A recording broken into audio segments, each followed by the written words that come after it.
الحمدللہ رب العالمین والصلاة والسلام علی سید الانبیاء والمرسلین وعلی آلہ واصحابہ وازواجہ وذریتہ اجمعین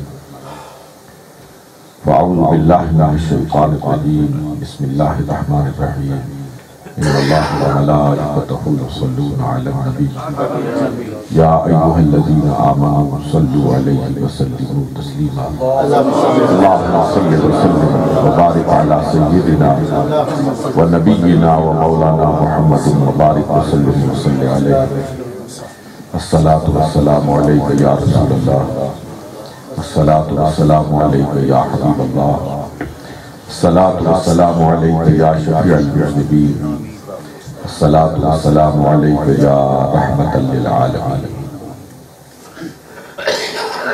میرے انتہائی قابل قدر برادران طریقت،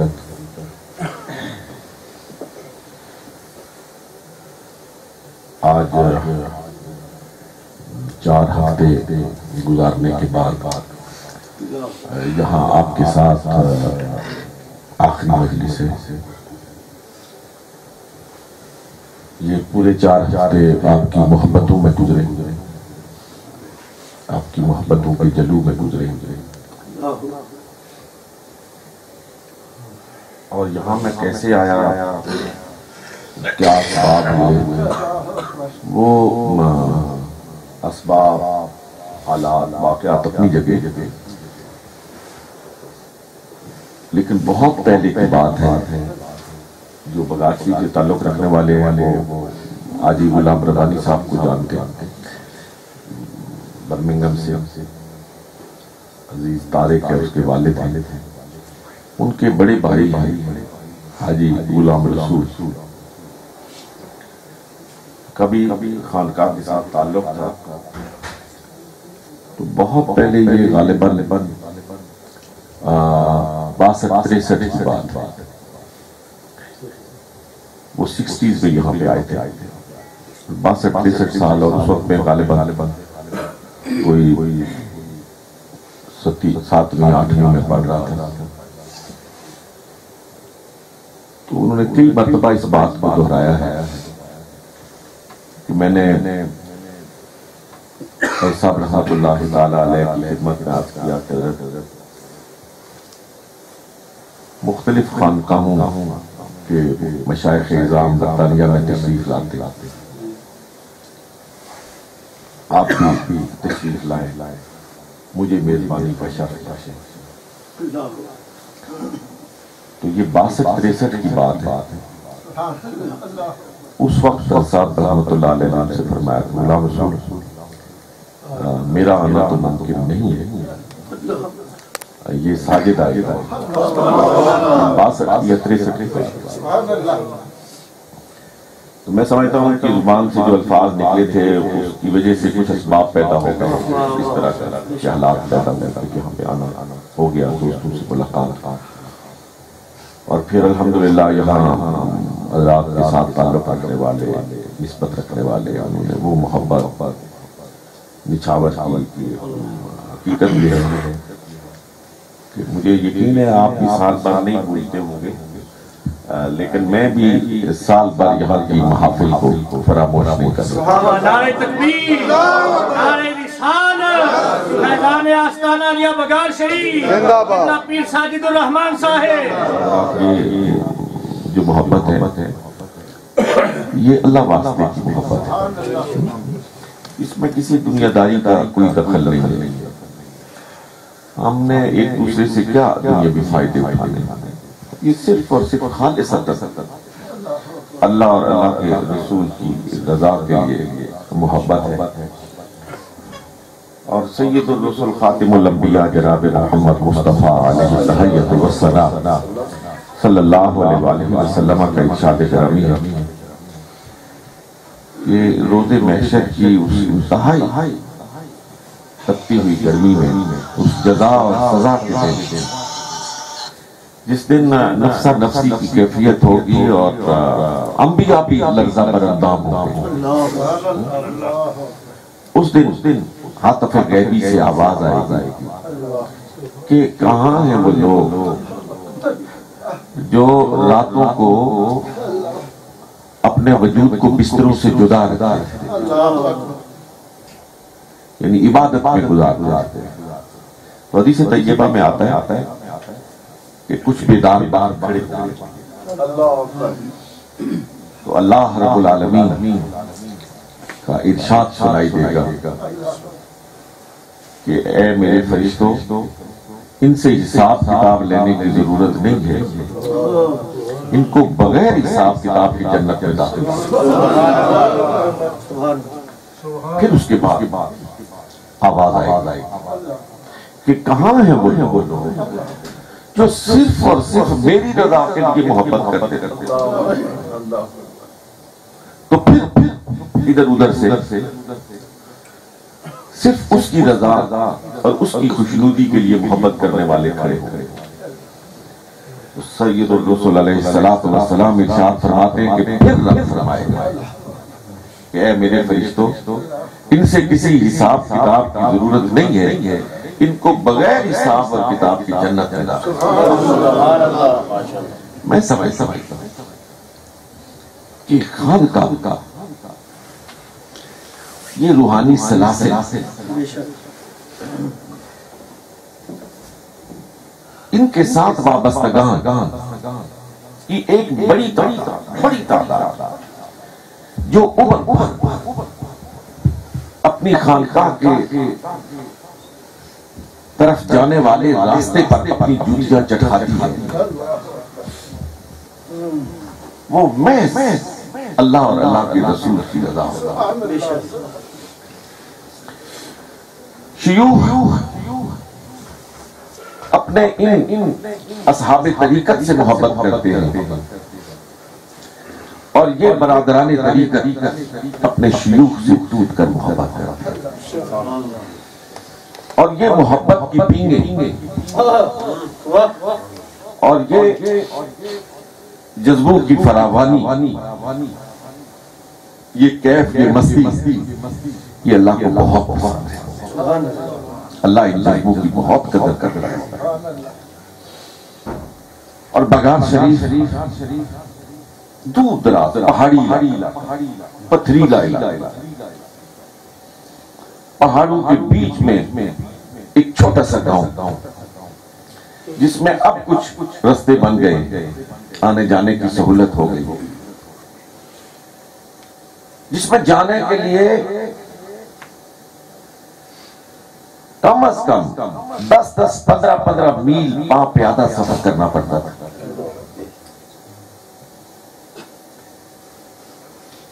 وہ پاؤں پہ چھالے، وہ نوکیلے پتھر، یہ ساری کلفتیں اور مصیبتیں بغار شریف کی سردی اور گرمی جو یاران طریقت برداشت کرتے رہے، وہ محض اللہ کی رضا کے لیے۔ اور یقیناً ان کے کانوں میں یہ مجدہ جافزہ جو زبان اقدس علیہ السلام سے فرمایا گیا، وہ گونجتا رہے گا۔ اللہ کرے گا روز محشر ہم بھی ان لوگوں میں شامل ہوں گے جن کا حساب کتاب نہیں ہوگا، اور اللہ فرمائے گا کہ انہیں جنت میں لے جاؤ۔ آج بڑی خوبصورت مجلس منعقد ہے، بڑی کیفیت ہے، اور خاص رحمت۔ جب دل ٹوٹنے لگے، رکت غالب آ جائے، تو میں اور کچھ نہیں کہتا ہوں، سمجھ لو کوئی خاص بات ہے۔ نعرہ تکبیر، نعرہ رسالت، آمد مصطفیٰ، آمد مصطفیٰ، سجدی مرشدی، سجدی مرشدی، فیضان آستانہ علیہ بغار شریف، فیضان آستانہ علیہ بغار شریف، قبلہ پیر صاحب۔ کوئی کلام بھی ہو، اور آواز بھی اچھی ہو، پڑھنے والا لے سر سے بھی واقف ہو، تو ایک سما بن جاتا ہے۔ سبحان اللہ۔ حضرت خواجہ قطب الدین بختیار کاکی رحمت اللہ تعالی علیہ تشریف فرما تھے۔ یہ اہل چشت کی محفل تھی، قوال قوالی کر رہے تھے اور قوال نے شعر پڑھا، کشتگان خنجر تسلیم را، کشتگان خنجر تسلیم را، ہر زمان از غیب جانے دیگر است۔ اس کا معنی یہ ہے کہ جو تسلیم اور رضا کی چھری سے ذبح ہو جاتے ہیں۔ تسلیم اور رضا کی چھری کیا ہوتی ہے؟ کہ جو اللہ نے کہا اسے قبول کیا، اس کے سامنے گردن اتارے۔ یہ تفسیر ہے ما آتاکم الرسول فخذوہ وما نہاکم عنہ فانتہوا۔ جو اللہ کا رسول تمہیں دوئے اسے لے لو، اور جس سے روکے اس سے رک جاؤ۔ کشتگان خنجر تسلیم را، ہر زمان از غیب جانے، اس کو توڑ کے پڑھے نا تو پھر اس کا معنی اور مفہوم واضح ہوتا ہے۔ ہر زمان از غیب جانے دیگر است، وللآخرۃ خیر لک۔ کہ ہر آنے والی گھڑی پہلی گھڑی سے بہتر ہوگی۔ ہر زمان، ہر گھڑی از غیب، غیب سے جانے دیگر است، دوسرا مقام عطا ہوگا۔ یہ قوال نے شعر پڑھا نا تو خواجہ صاحب کھڑک اٹھے اور آپ پر بے ہوشی کی کیفیت تاری ہوئی۔ لیکن یہ جو بے ہوش ہوتے ہیں نا تو ان کے قدموں میں لاکھوں ہوش والے قربان ہو جاتے ہیں۔ سبحان اللہ۔ جب نماز کا وقت آتا تھا حضرت ہوش میں آ جاتے تھے، وضو فرماتے تھے، نماز ادا کرتے تھے، پھر وہی کیفیت طاری ہو جاتی تھی۔ 3 دن 3 راتیں آپ پر یہ کیفیت طاری ہوئی، اور پھر اسی کیفیت میں اللہ کو پیارے ہو گئے۔ اور جب پیارے ہوئے نا تو اس پہ بھی مجھے بات یاد آ رہی ہے جسے بڑے بڑے چوٹی کے علماء نے نقل کیا ہے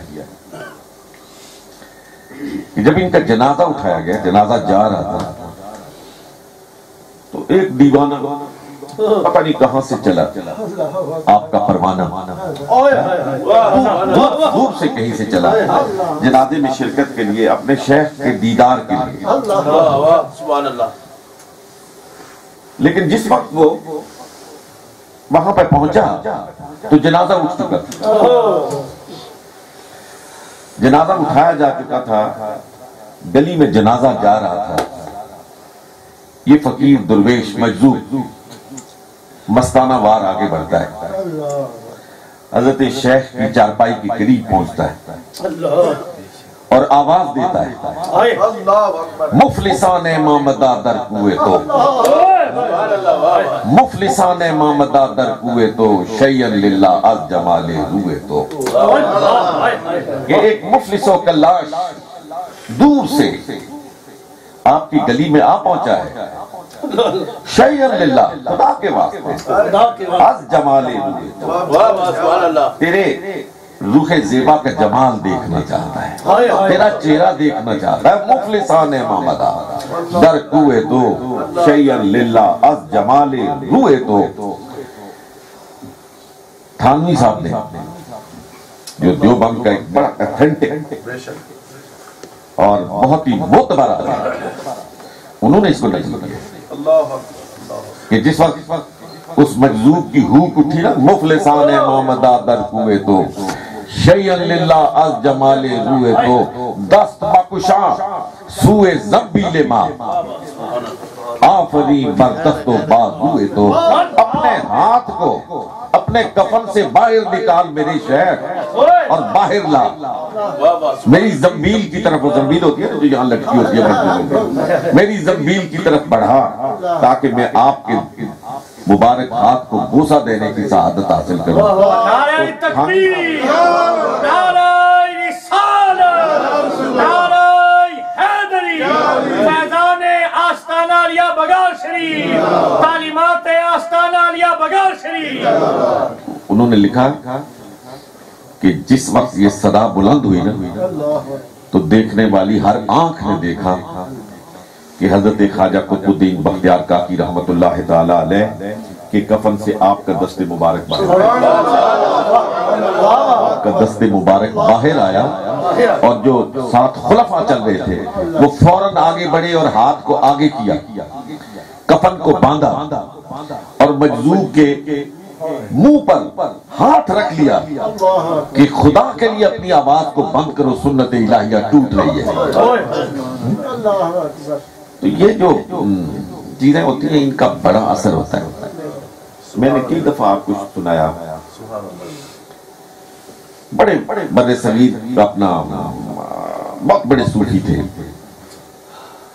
شیخ احمد کبیر رفاعی رحمت اللہ، یہ روزہ اقدس پہ حاضر ہوئے نا تو مواجہ شریف کے سامنے کھڑے اور مواجہ شریف کے سامنے کھڑے ہو کے کہا کہ فی حالت البعد روحی کنت ارسلها، فی حالت البعد روحی کنت ارسلها تقبل الارض عنی وہی نائبتی۔ یا رسول اللہ صلی اللہ علیہ وسلم میں آپ سے بہت دور ہوتا تھا، بہت دور ہوتا تھا، وہاں سے میں اپنی روح کو بھیجا کرتا کہ وہ میری نیابت کرے، آپ کی دہلیز کو چومے، اور میری روح آیا کرتی تھی تاکہ میری نیابت کرے اور آپ کے دروازے کی دہلیز کو چومے۔ وَهَذِهِ دَوْلَةُ الْأَشْبَاحِ قَدْ حَضَرَتْ فَامْدُدْ يَمِينَكَ كَيْ تَحْظَىٰ بِهَا شَفَتِي۔ لیکن یا رسول اللہ آج کا منظر اور ہے، آج کا منظر اور ہے، آج موسم بدلا ہوا ہے سرکار، آپ کا غلام آپ کے آستانے پہ کھڑا ہے، حاضر ہے، کیا یہ اچھا ہو سرکار ہاتھ آگے بڑھائے، دست نبوت باہر لائے تاکہ میں اس کو چومنے کی سعادت حاصل کروں۔ شاہ عبدالحق محدث دہلوی رحمت اللہ علیہ لکھتے ہیں کہ ادھر سے فقیر کی آواز سرکار کے حجرے کی دیواروں سے ٹکرائی، 90,000 حجاج نے دیکھا، 90,000 حجاج نے دیکھا، اور دیکھنے والوں میں حضرت غوث سمدانی، قطب لامکانی، شیخ عبدالقادر جیلانی اس سال حج کے لیے وہاں پہ موجود تھے۔ آپ کو بھی یہ زیارت نصیب ہوئی، سرکار کا ہاتھ باہر آیا اور شیخ احمد کبیر رفاعی رحمت اللہ علیہ نے آگے بڑھ کر سرکار کے دست مبارک کا بوسہ لیا۔ یہ محبت کی باتیں، ان کو سینوں میں جگہ دینی چاہیے۔ آپ نے مولانا جامی کا واقعہ کئی مرتبہ سنا ہوگا، آج یہاں محبت کا دریا بہہ رہا ہے، مجھے وہ یاد آ رہا ہے کہ مولانا جامی سرکار کے روضہ پر حاضری کے لیے تشریف لا رہے تھے، ایک قافلہ آ رہا تھا، اس کے ساتھ شامل ہو گئی، تھوڑی سی گٹھڑی سر پہ اٹھائی ہوئی ہے، ساتھ ساتھ چل رہے۔ ابھی مدینہ طیبہ سے کچھ کوس فاصلے پر تھے، کچھ میل فاصلے پر تھے کہ حاکم مدینہ کو سرکار علیہ السلام خواب میں تشریف لائے اور اسے حکم دیا کہ ایک قافلہ آ رہا ہے، اس قافلے میں ایک بوڑھا ہے، اس کا نام عبد الرحمن ہے، جامی تخلص رکھتا ہے، دیکھو اس کو مدینے میں داخل مت ہونے دو، اس کو واپس کرو، مدینے میں داخل نہ ہونے پائے۔ کہا کوئی بڑا مغضوب آدمی ہے جس پہ کوئی بڑا غضب ہے، سرکار اس کو مدینے میں داخل نہیں ہونے دے رہے، اجازت نہیں فرما رہے۔ سرکار کا حکم تھا کچھ سپاہ کو لے کر جس راستے سے قافلہ آ رہا تھا اس طرف چل دیا، اور کچھ فاصلے پر کچھ میل چل کے گیا تو دیکھا کہ قافلہ پڑاؤ ڈالا گیا۔ ان سے جا کے پوچھا کہ آپ میں کوئی عبد الرحمن نامی شخص ہے جو شاعر ہے اور جامی تخلص رکھتا ہے؟ سب نے کہا جی ہمارے ساتھ تو کوئی نہیں آیا۔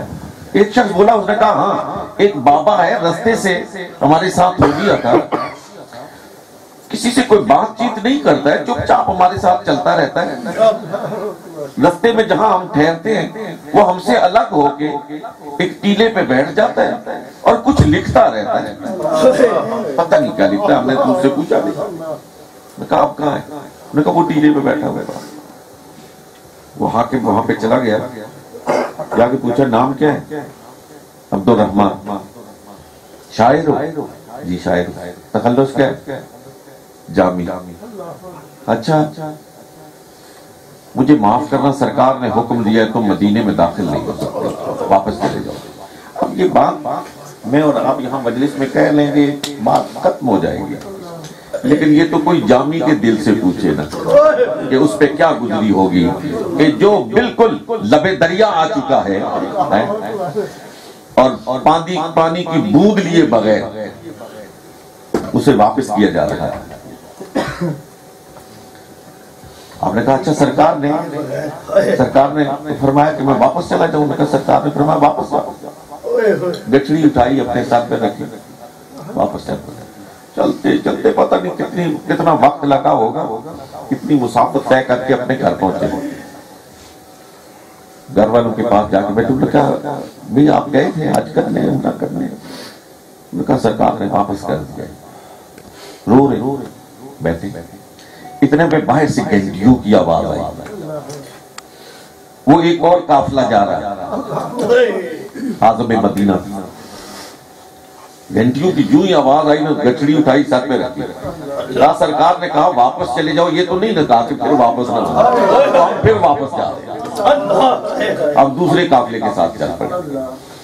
اسی پڑاؤ پہ جب وہ قافلہ پہنچا نا تو سرکار علیہ السلام پھر حاکم مدینہ کے خواب میں آ گئے، اور سرکار نے فرمایا وہ بابا پھر پہنچ گیا ہے، اور اب کے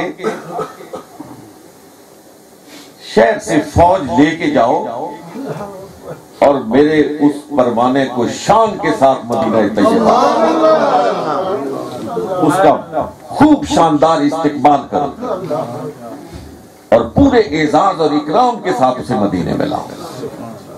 حاکم مدینہ کہتا ہے کہ میں نے خواب میں عرض کیا یا رسول اللہ صلی اللہ علیہ وسلم ارشاد فرمائیے، آپ نے پہلے اس کو بھیج دیا، داخل نہیں ہونے دیا، اب اعزاز اور اکرام کا حکم ہے، اصل مسئلہ کیا ہے؟ سرکار نے فرمایا وہ ایک نعت لکھ کے لا رہا ہے، اور وہ پہلے جب آ رہا تھا اس جذب میں آ رہا تھا، اس کیف میں ڈوبا ہوا تھا، اس مستی کی کیفیت میں تھا کہ اگر اسی حالت میں میرے روزے پر پہنچ جاتا اور یہاں کھڑے ہو کے وہ نعت پڑھتا، میں روزہ اقدس سے باہر آ کے اسے اپنے سینے سے لگا لیتا، لیکن اب ذرا سنبھل کے آ رہا ہے، سفر لمبا طے کیا نا، ایک دفعہ گیا پھر آ رہا ہے، اب ذرا سنبھل کے آ رہا ہے، تو اب اس کو لاؤ، وہ میرا عاشق ہے۔ تو یہ جو سرکار کے ساتھ محبت ہے نا، سرکار محبت کرنے والے کو جانتے بھی ہیں، پہچانتے بھی ہیں۔ میں ان بچوں سے، ان سے بھی، اور جو بچے نعتیں پڑھتے ہیں ماشاءاللہ ان کو اللہ تعالیٰ نے یہ غیر معمولی عزت سے نوازا ہے بیٹا، اللہ نے غیر معمولی، لیکن ہر ایک کی شناخت ہے، کسی کی کرکٹ شناخت ہے، کسی کی ہاکی شناخت ہے، کسی کی تجارت شناخت ہے، کسی کی شناخت چلو تاج و تخت ہے، آپ کی شناخت ثنائے مصطفیٰ ہے، اس سے بڑی اور شناخت کیا ہوگی؟ اس شناخت کی قدر کرنی چاہیے، یہ بہت بڑی عزت ہے، بہت بڑی تقریب ہے، بہت بڑا اعزاز ہے۔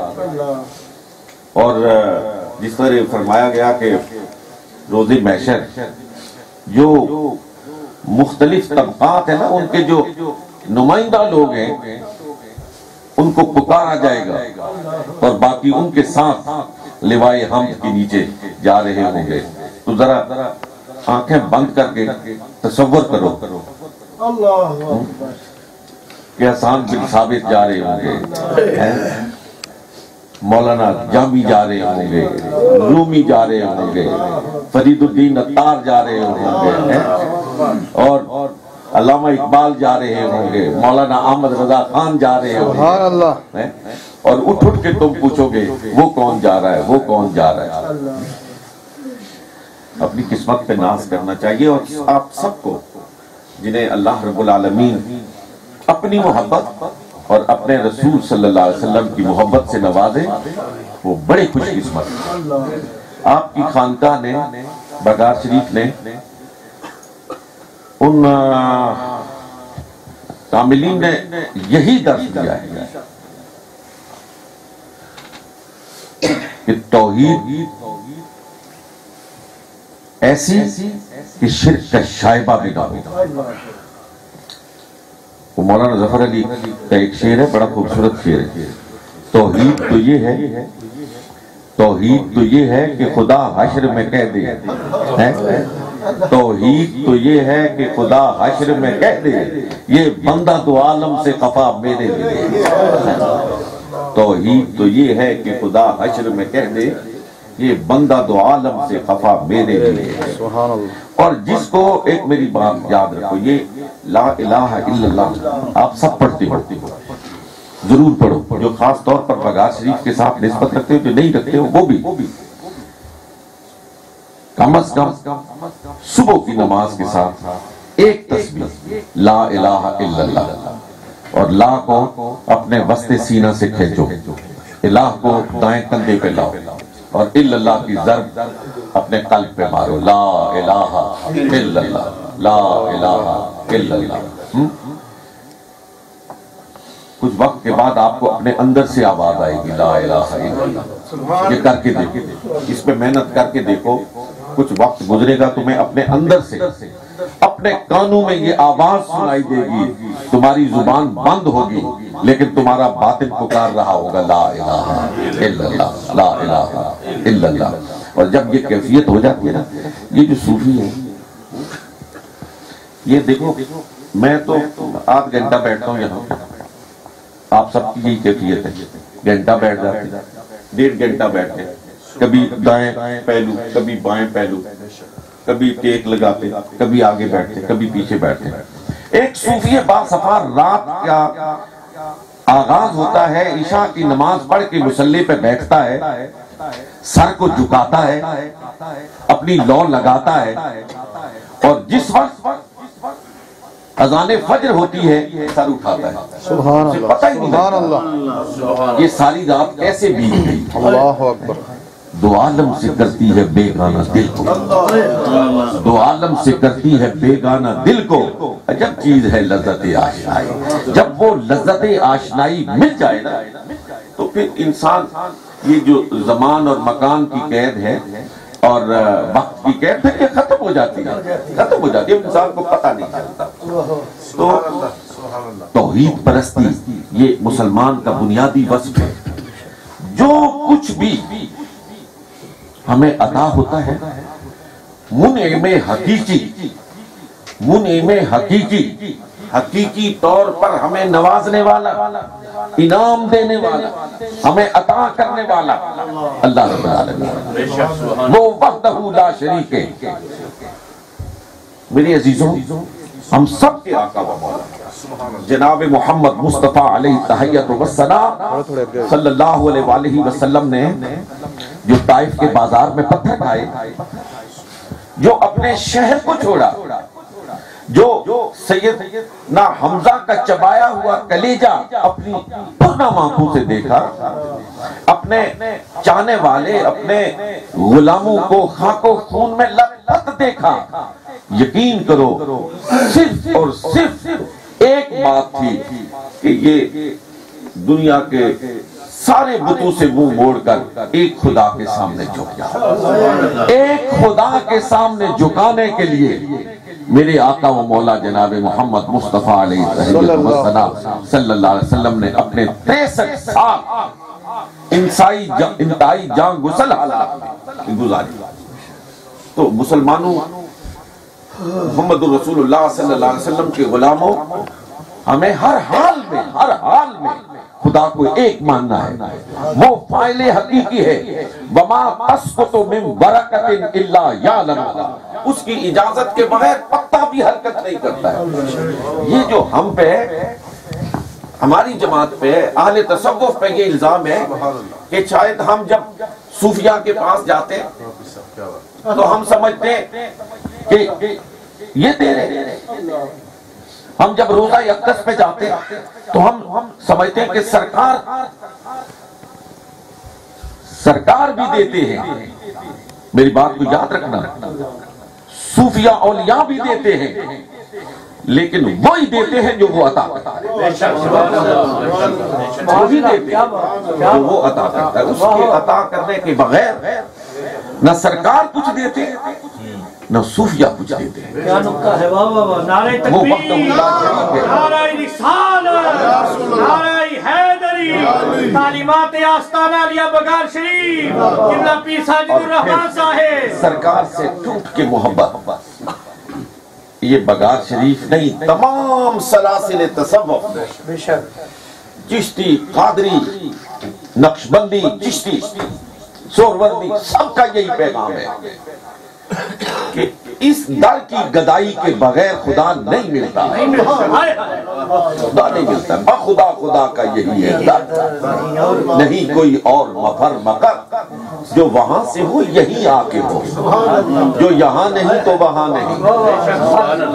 وَلَوْ أَنَّهُمْ إِذْ ظَلَمُوا أَنفُسَهُمْ جَاءُوكَ فَاسْتَغْفِرُوا اللَّهَ وَاسْتَغْفَرَ لَهُمُ الرَّسُولُ لَوَجَدُوا اللَّهَ تَوَّابًا رَحِيمًا۔ گناہ کرتا ہے آدمی، خدا کا مجرم ہے، خدا کا مجرم ہے، لیکن خدا ہمیں کہتا ہے کہ گناہ کرو سیدھے میرے پاس نہ آؤ، میرے پاس نہ آؤ، میرے محبوب کے پاس جاؤ، میرے محبوب کے پاس جاؤ، اور میرے محبوب سے جا کر بخشش طلب کرو۔ پھر جب میرا محبوب ہاتھ اٹھائے گا تو پھر دیکھنا میں تمہاری توبہ کیسے قبول کرتا ہوں۔ اور یہاں میں یہ عرض کرنا چاہتا ہوں آپ سے کہ یہ قرآن کا حکم صرف اس وقت کے مسلمانوں کے لیے تو نہیں تھا نا، یہ تو قیامت تک آنے والے مسلمانوں کے لیے ہے، قیامت تک آنے والے مسلمانوں کے لیے، میرے لیے، آپ کے لیے، کہ ہم میں سے کسی سے کوئی گناہ سرزد ہو جائے تو براہ راست ادھر جانا نہیں ہے، در رسول پہ،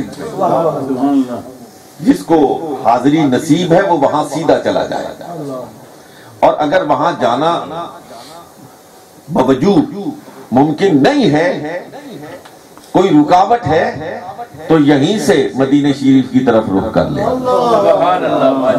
یہیں سے مدینہ شریف کی طرف رخ کر لے، اور سرکار کو وسیلہ بنا کر بارگاہ رب العزت میں توبہ کرے۔ میں پورے یقین سے، پورے وجدان سے نہیں، پورے ایمان سے کہتا ہوں کہ سرکار کو جب وسیلہ بناؤ گے تو گنبد خضرا کے اندر سرکار کے ہاتھ اٹھیں گے، سرکار کے ہاتھ اٹھیں گے تو اس کی غفور الرحیمی لہریں کناروں کے ساتھ جا کے ٹکرائیں گی، اور پھر جب یہ کیفیت ہوتی ہے نا تو بندے کے گناہوں کا کنارہ ہے، اس کی رحمت کا کوئی کنارہ نہیں۔ ان رحمتی وسعت علی کل شیء، میری رحمت ہر چیز پر آ گئی۔ تو جب سرکار کو بیچ پہ لا کے اللہ سے معافی مانگی جاتی ہے، اللہ معاف کر دیتا ہے۔ بے شک، سبحان اللہ۔ اسلام میں ایک خاص بات، میرے نوجوان مجھ سے ٹوٹ کے محبت کرتے ہو، اللہ آپ کو خوش رکھے، مجھے، آپ کو، ہم سب کو مایوس کبھی نہیں ہونا چاہیے۔ مایوسی ہمارے دین میں کفر ہے۔ لا تقنطوا من رحمت اللہ، اللہ کی رحمت سے کبھی نا امید نہیں ہونا چاہیے۔ اگر آدمی پھسل جاتا ہے، گر جاتا ہے، پھسلنا گرنا یہ انسان سے ہوتا رہتا ہے، لیکن انسان وہ ہوتا ہے جو پھر بار بار جان بوجھ کے پھسلتا نہیں ہے۔ جو سرکار نے فرمایا نا، اس میں بڑا نکتہ ہے کہ مسلمان کبھی ایک سوراخ سے دوبارہ ڈسا نہیں جاتا ہے، کہ ایک دفعہ جس جگہ پہ گرو نا، پھر دوسری دفعہ وہاں سے گرتے ہوئے ہوش و خرد کو سنبھال کے گزرو۔ تو پھر اللہ رب العالمین کی رحمت کی چادر تمہیں اپنے اندر ڈھانپ لیتی ہے۔ اگر کسی موقع پر بھی میرے عزیزوں کسی سے بھی کوئی غلطی سرزد ہو گئی ہے تو میں آج کی اپنی آخری گفتگو میں آپ سے یہ کہنا چاہتا ہوں، اور میرا خطاب اپنی ذات سے بھی ہے، میں اپنے آپ سے بھی کہہ رہا ہوں، آپ سے بھی کہہ رہا ہوں کہ اگر کوئی غلطی ہو گئی ہے نا تو کسی کے پاس جانے کی تو ضرورت نہیں۔ عشاء کی نماز پڑھو، سبحان اللہ، اپنے کمرے میں اکیلے بیٹھو، مدینہ طیبہ کی طرف رخ کرو اور کہو آقا آپ نے پیغام دیا تھا سبحان اللہ، کہ گر جاؤ تو اٹھ کے میرے پاس آنا۔ آقا میں آ گیا، سبحان اللہ، کیا بات، معافی کا طلبگار، کسی کو کانو کان خبر بھی نہیں ہوگی، اور آپ کی غلطی پہ اللہ رب العالمین کلمہ عفو پھیر دے گا، آپ کی معافی کا اعلان عرش بری پہ ہو جائے گا۔ اللہ رب العالمین مجھے آپ کو اپنی یادوں میں رکھے، محبوب علیہ السلام کی بارگاہ میں درود و سلام پڑھتے ہوئے ہمارے شب و روز گزریں، اور صالحین کی صحبت۔ آخری بات صرف ایک دو جملوں میں آپ سے عرض کرنا چاہتا ہوں کہ اپنے لیے اور اپنے بچوں کے لیے اچھی کمپنی، اچھی سوسائٹی، اچھے دوستوں کا انتخاب کرو۔ اچھے دوست اچھے مستقبل کے ضامن ہوتے ہیں، بے شک، سبحان اللہ، اور برے دوست خود بھی جہنم کی راہ پہ چلتے ہیں، اور جو ان کے ساتھ دوستی لگاتا ہے اسے بھی جہنم کی راہ پر لے کے چلے جاتے ہیں۔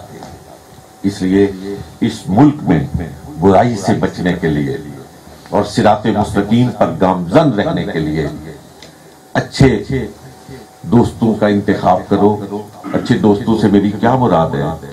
نمازیوں کا انتخاب کرو، مسجد میں جانے والوں کا انتخاب کرو، پب میں جانے والوں کے ساتھ دوستی نہ لگاؤ میرے بچوں۔ وہ لوگ مجھ سے تم کہیں زیادہ جانتے ہو کہ یہاں کیا کیفیت ہے۔ وہ لوگ جن کے قدم رات کی تاریکی میں برائی کی طرف اٹھتے ہیں، تم بھول کے بھی ان کے ساتھ کبھی نہ چلو۔ آج نہیں گئے ہو کل جاؤ گے، کل نہ گئے پرسوں چلے جاؤ گے۔ لیکن اگر مسجد والے کے ساتھ دوستی ہے تو آج نہیں گئے ہو تو کل مسجد چلے جاؤ گے، کل نہیں گئے تو پرسوں چلے جاؤ گے۔ اچھے دوست کا انتخاب کرو۔ اچھے دوست کا انتخاب تمہارے روشن مستقبل کی ضمانت ہے۔ اپنی شناخت، اسلامی شناخت، مومنانہ شناخت کو قائم رکھو۔ جس قوم کی، جس فرد کی شناخت مٹ جاتی ہے اس کی کوئی حیثیت نہیں رہتی۔ آپ کی شناخت آپ کا دین ہے، آپ کی شناخت محمد الرسول اللہ کی غلامی ہے۔ بڑے چھوٹے سب مسجدیں بنا رہے ہو، ان مسجدوں کو آباد کرو، اچھے اخلاق کا مظاہرہ کرو۔ کل بھی میں کہیں گفتگو کرتے ہوئے کہہ رہا تھا کہ اگر اچھے کام کرو گے تو کہنے والا کہے گا کہ اسلام کی تعلیمات بڑی نورانی تعلیمات ہیں۔ محمد الرسول اللہ کی تعلیمات تو دیکھو کہ 1500 سال پہلے بھی دور کی کرنیں ہیں، اور ادھر اس کے منہ سے یہ نکلے گا، ادھر گنبد خضرا کے اندر سرکار علیہ السلام خوش ہو کے اپنے اس غلام کی طرف متوجہ ہوں گے جس کی طرف سے انہیں بینی بینی خوشبو جائے گی۔ اور اگر اس کا مفہوم مخالف بھی سمجھنے کی کوشش کرو کہ اگر کہیں میرے عمل کی وجہ سے، آپ میں سے کسی کے عمل کی وجہ سے کسی دشمن اسلام کی انگلی مدینہ شریف کی طرف اٹھ گئی کہ یہ دیکھو یہ ہے محمد رسول اللہ کے غلام، مجھے بتاؤ کل سرکار کے سامنے کیا منہ لے کے جائیں گے؟ بس ان چیزوں کو اگر سمجھ کے یہاں زندگی کا سفر طے کرو، کامیابی کامرانی آگے بڑھ کے تمہارے قدم چومے گی، دین بھی تمہارا، دنیا بھی تمہاری۔ اللہ تمہارا ہم سب کا حامی و ناصر ہو، اور میں آپ کو اپنی دعاؤں میں یاد رکھوں گا۔ آپ سے درخواست ہے کہ آپ اپنی دعاؤں میں مجھے یاد رکھیے، میں آپ کو نہیں بھولوں گا، آپ مجھے نہ بھولیے گا۔ وما علینا الا البلاغ۔